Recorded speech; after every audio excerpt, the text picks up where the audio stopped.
Okay, the setting is Germany. I'm working in Germany. I'm working with a guy who is much younger than me, but I keep forgetting that. And so maybe I'm thinking that he has had time to figure out everything that I have figured out, but maybe not. Now, this is not a way of me saying I'm the hero of my own story here. Um, what I'm trying to avoid is calling anybody stupid. If anybody's stupid, I'm the one who's stupid. And I think let's all try and best remember that, because as I go forward, the only way this is going to make any sense is if I can just continue to explain to you how stupid I am, how slow I have been on the uptake. What's my motivation here? It's not to ingratiate myself with anybody. My motivation here is to warn somebody like myself, maybe in the future. It's still kind of selfish, but maybe some boy who hasn't been born yet and nobody took the time to tell him that certain assumptions that he might be making are untrue, and how easy it is to make the assumption that just because you happen to be born, that everything that came before you is now irrelevant. Or you don't even realize you're making that assumption. You just think, here you are, and everything that is around you is just there because that's the way things are. And, the world is just the way it is because everything was decided to be perfect or put in its best place so that things could be just there when you needed them. I did a video recently on Candide, written by, God damn it, what's his name now? Voltaire. And another character, the other main character, called Pangloss. So this is kind of related to that, where Pangloss's philosophy was everything is where it needs to be and everything is the way it is for the best of reasons. But that's not the case. Sometimes things are just arbitrary. Sometimes things aren't there for reasons that are going to benefit you, but you just think that they are good because that's all you know. Right, so let me give you a concrete example. And as I say, I'm not trying to say that this guy, this German guy, was unclever. I don't want to use the word stupid too often because I have a feeling that that in itself is a word that is scanned for and will, get you removed as soon as possible. So I'm calling myself stupid. Let me be clear on that. Just so happens I had several decades more than this guy to figure it out. But I let him know about it, and hopefully it sunk in and he, had some thoughts that he could extrapolate based on that one fact. Some of the things that he could intuit. Right, so here we go. Again, with these long, rambling introductions. I'm angry with myself for being so silly, so stupid, for so long. And there's no way out of it. There's no cure for it. So the best thing is to just try and give somebody else the heads up that I think I wasn't given. But I was, at least in some ways. But I didn't, like everybody, I didn't want to know. Because it's too uncomfortable to know. And it just leads to too many other uncomfortable thoughts. All right, so here it is. I'm working in Germany with this guy. He lives outside of the city. I'm staying in the city, but on his way in, he could give me a lift sometimes into work. Sometimes he gives me a lift home. And so we're talking a lot, and we both like cars. I like driving fast. He likes driving fast, but I'm not really a good passenger. I like driving fast, but only when I'm the driver, right? Because I'm in control then. And, at least if I'm on my own in the car, and if I crash into a guardrail or a lamppost or whatever, at least it's only my fault. And hopefully I'm only going to injure myself. Or I could at least do everything that I can to try and prevent myself from crashing. So he's telling me anyway, I'm saying to him, listen, I'm living so close to work and you're living so far outside of the city. I can't remember how far. Could have been 100 kilometers. That's 60 miles, 62 in real distance. But maybe it's a bit more, And I'm saying to him, listen, I can hardly get my ass out of bed in time, to get up and be in work in time. How are you able to do it, And he says, oh yeah, I'm the same, and I'm glad to hear it, because I hate when people tell me like, oh no, I love getting up in the mornings. As soon as the alarm goes off, I just go, yippee, I can't wait to get to work. And I'm like, I'll never understand people like that. And if you're one of those people, I think that's the one thing that'll mean that we'll just never be able to understand each other's life experience. So I'm kind of gratified to hear that he doesn't like getting up. And I'm saying, but you're never really late for work. Not that I notice anyway. And he says, oh, yeah, well, he says, if I get up later, I just drive faster. So I say, yeah, fair enough. I mean, I'm thinking it's a joke. But everything kind of that is a joke has a serious element to it. I'll leave deviations for another time. I'm going to really try and stick on this and see if I can keep it under the 10 minutes. So he says, yeah, no, really, I just keep driving faster. And I said, well, obviously, like no matter how fast your car is, there's going to be a speed limit on it, right? I mean, not a speed limit of the road because, yeah, he is on autobahn, but like there's a section when you get into the city, of course. You have to slow down. You can't just do, whatever speed straight into the city. And there's going to be traffic jams anyway. But of course, there's a top speed of your car. If you actually reach the top speed of your car, there comes a point where you can't drive it any faster. So it's a rental car. Did I say that sentence? I didn't finish off the thought. They used to say drive it like you stole it, but no, if you're driving it like you stole it, drive it real normal, not too slow, not too fast, and you better make sure that you've not got any taillights out or reg number plate missing, or light missing or whatever from that. Do not stand out. And so that's why it's really nice. I mean, if you want to, I used to not understand this, if you want to have a getaway car, don't steal a Porsche, right? For your getaway car, especially not a red Porsche. Have it like what they call a Q car, discreet, nondescript. And just drive it, like you're making a bit of pace, but you're not blasting by everybody else on the road and standing out like a sore thumb. So what better car to have on German roads, on any roads these days, but like just a standard saloon Audi or Audi. Now, as well, you don't want to have a real flash one, So it's funny. I mean, some of these smaller cars, like an Audi A3 or Audi A4, I think it was either an A3 or an A4. It might have been an A3 only. So I suppose not that heavy, but still, something like 1,400 or 1,500 kilos, and I'm going to try and convert that into old money for you. But like roughly 3,000 pounds. So I'm saying to myself, all right, but like, how fast can you drive in a car like that? I know it's just a standard one. It's not like, the top of their line RS, whatever, it's not an RS3, RS4. It's a TSFI or TFSI. And I don't think it's even the 2 liter. I think it's maybe a 1.4. So it's basically, a Golf with a trunk or a boot. And it's got, either a supercharger or a turbocharger with a 1.4 liter engine. Okay, let's not get into it too much. But anyway, he's claiming he can get 240 kilometers out of this, 240 kilometers an hour out of it. So in real speed, that's 150 miles an hour, in American. And what used to be British, or maybe it still is. Yeah, I think it is. So, but I'm fine, if he wants to tell me how fast he's going in kilometers an hour, I'm fine with that. And maybe I'll tell you another story, which begins when I'm coming up from the south of France and I'm cruising along at like 200 on a nice autoroute péage, but it's not an autobahn, there is technically legally a speed limit of, something like 130, maybe 140. I mean, a lot of French would drive on these roads at 160, so basically 100 miles an hour. But I'm doing 200 kilometers an hour, so I'm doing, too much over the speed limit. That's like 120 miles an hour. And I pretty much, blow the doors off a police van. And I didn't realize it was on my way past them. Didn't realize it was. It was like something like an old Citroen farmer's type van, with a little blue light on top. And so I didn't really see it coming. Well, I was coming. Okay, that's another story. But anyway, I kept my foot in it. And I got 240 kilometers out of my own sports car. And I was happy for the opportunity to see on a good straight road, perfect clear visibility. Nobody was being put in any danger. So I just thought, hey, keep your foot in it. Their blue light went on, and then I looked in my rearview mirror and it went off again. And I thought, they've given up. They didn't get a good look at me nor my number plate. So just keep going, but get off at the next exit maybe. Now, that'll be the lead into another story. Back to this. So I'm still saying, all right, well, listen, in the car that I was driving that was lighter and had more horsepower, or should have had, I basically topped out at an indicated 150 miles an hour.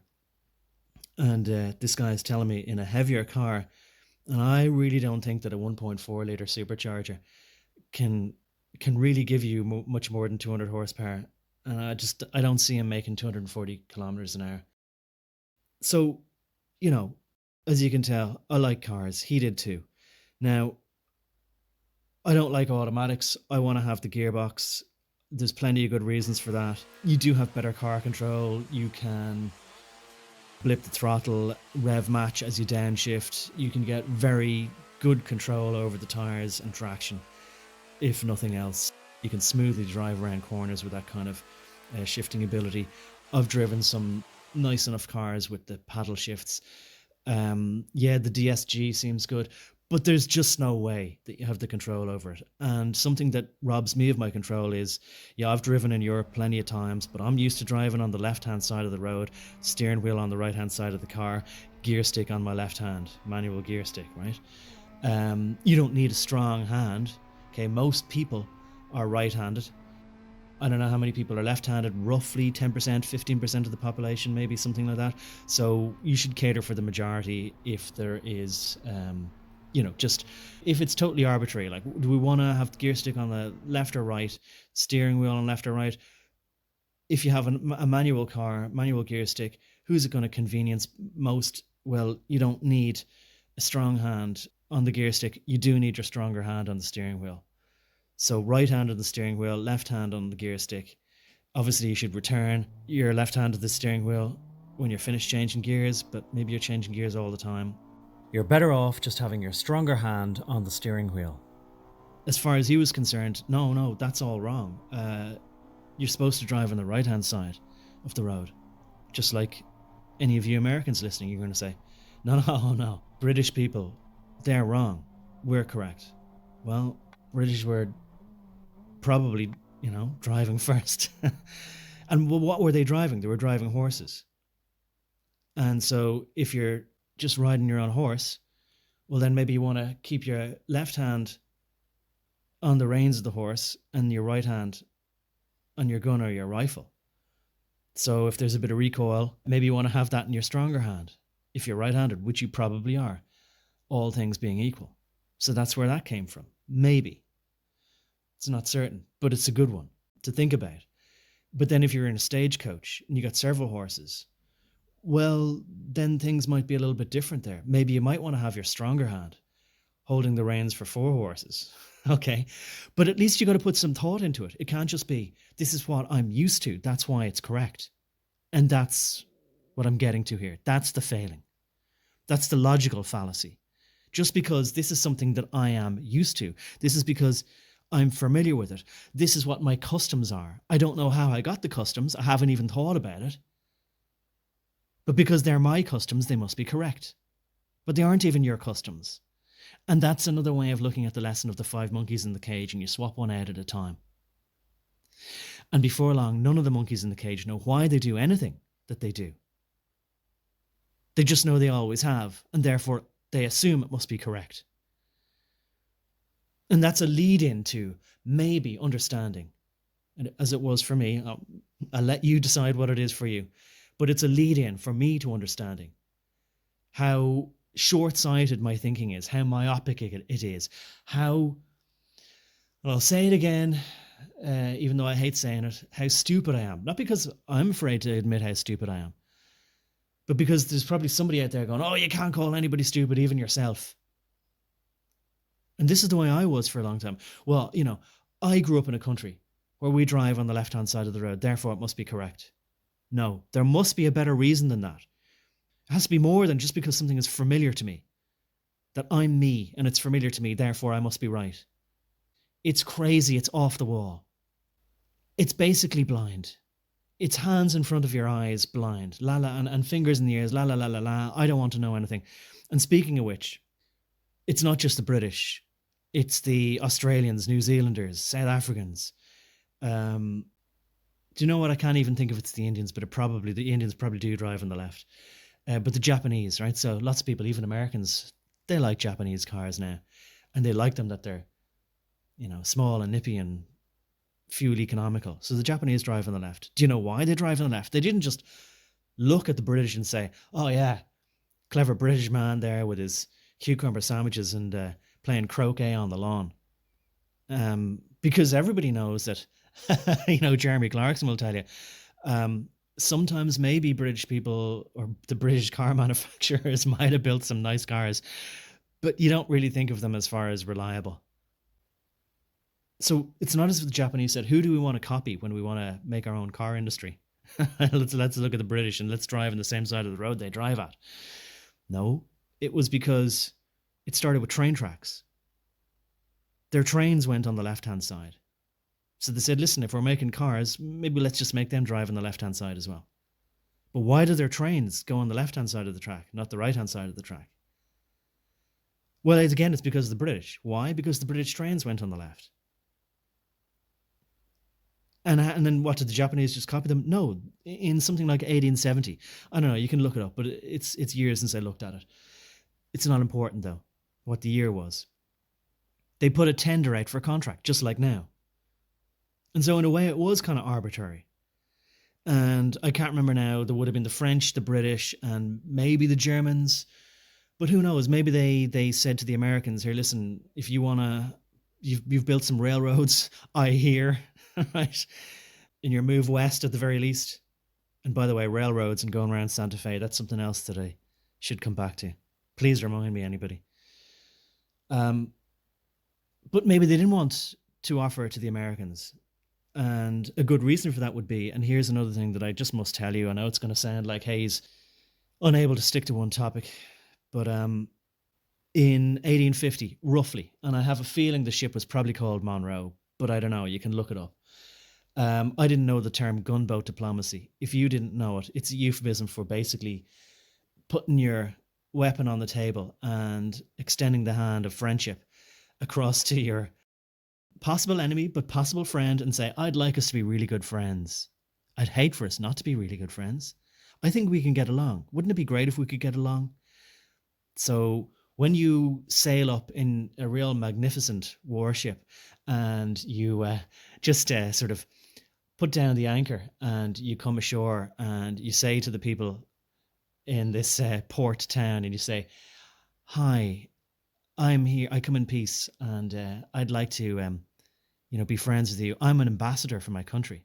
Well, that's gunboat diplomacy, because you don't even have to say anything. You show them the might of your military prowess, and then you say, but we'd like to open up some kind of trade deal here. You immediately put them on the back foot, because if they're in any way clever, they don't need it spelt out to them what's going to happen if negotiations fail. So in somewhere around 1850, somebody in America decided, we're going to open up, and maybe you can even guess yourself as to who those somebodies might have been that said, we're going to open up trade to Japan. And that was their gunboat diplomacy. You could say it was the Americans if you want. But it could have been just, a consortium of businessmen. And of course, to open it up implies that Japan was closed. And apparently, yes, it was closed for something like 500 years. Pretty much nobody getting in, nobody getting out. You could say on the order of the emperors, maybe. The shogunate maybe kept it that way. Why did they keep it that way? Curious, interesting. I wondered that for a while. And I think I'd better leave you to wonder why that might be. See, things go in cycles, and people learn hard lessons. And it took them 500 years to say, oh boy, looks like we're going to have to go through all this over again. So, but the lesson of this is, and that's something I need to get onto more, right? The cycles of things. That's the video I've been avoiding making for a long time, the cycles of things. And I wanted to get right to it, but it's not going to make any sense unless I do some kind of lead in to it. Because this is a very obvious lesson, but it's only obvious once you know it. And I don't want to condescend to anybody by sort of implying that you either don't know this or couldn't have figured it out on your own. I don't know whether my tone of voice sounds a little bit harsh now or not, but the way I am now, I feel like, I should have handed up my homework a couple of years ago. And now I'm furiously trying to scribble down a few notes into a copybook before class starts and we're just all standing outside the door. And I got to hand up my homework. So this German fellow, just like I bet you so many Americans listening to this are still thinking, no, but driving on the right-hand side of the road is correct. The steering wheel does need to be on the left of the car. Why? Just give me a rationale for that. Give me a good rationale other than that's just the way things are. Don't use any of those logical fallacies like, saying more people do it, so therefore it must be correct, right? Or that, well, it's all I've ever known, therefore it must be true, or there must be a good reason for it, therefore it must be. That's the Pangloss fallacy. So, look, at least this German guy then went, okay. But he did still revert to, and he knew it was childish. He said, yeah, but look, it's, that's just, we're German, it must be right. Just give me a reason. That's it. So many things could be arbitrary. Six of one, half a dozen of the other. It could be that there's no perfect method of doing something. So just choose a method that works. But there's bound to be a cheaper method, a quicker method, a more secure method, a more resilient method, a quieter method, a less destructive method, easier on the environment, let's say, although that's a bit dubious. But lots of reasons, But maybe everything else is equal. There's nothing that you could say, there's a priority here we should aim towards. No. But you should at least have thought about it, have some rationale as to why you're doing what you're doing and why it makes it correct.